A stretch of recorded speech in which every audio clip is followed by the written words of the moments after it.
বাবা, একটা গ্রামের মেয়ে একটা শহরের মেয়ে, এর মধ্যে যাকে তোমার পছন্দ সেই বাড়ির বউ হবে। হ্যালো, আমার নাম পূর্তি। ও পুটকি। পুটকি না বাবু, পূর্তি। ও পুটকি, খুব ভালো খুব ভালো। হ্যালো, তোমার নাম কি? থাক, থাক। আমার নাম সেতু। সেতু? জঘন্য জঘন্য। গ্রামের মেয়েরাই ভালো হয় বাবু। কি বলিস ঘামাচি? আমার তো পুটকিকেই ভালো লেগেছে। আবার পুটকি বন্ধ করুন। ঘামাচি। বাবু আপনি তো আমার পুটকি এঁটে দিচ্ছেন। মা সেতু, তুমি কি কি কাজ পারো? আমি সব রকম রান্না করতে পারি। সব রকম রান্না করতে পারো? নিম পাতা দিয়ে টক রান্না করতে পারবে? না, আমি পারবো। পুটকি, পুটকি তুমি পারো? আরে কি বলছো, নিম পাতা তো তেতো হয়, তুমি কি করে টক রান্না করবে? আরে তোমার বাবা তো বলেছে নিম পাতা দিয়ে টক করতে। আমি নিম পাতা তোমার বাবার হাতে ধরিয়ে দিয়ে টক রান্না করে দেবো। দেখেছিস ঘামাচি, শহরের মেয়ের কত বুদ্ধি।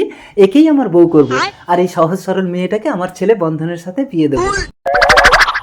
আমাকে বিয়ে করতে তোমার কোনো আপত্তি আছে? কোনো আপত্তি নেই। শহরের মেয়েরা বয়স দেখে না, টাকা দেখে। আসলে আমি যতবারই বিয়ে করি আমার বউগুলো মরে যায়। কাছে এসো পুটকি। আবার পুটকি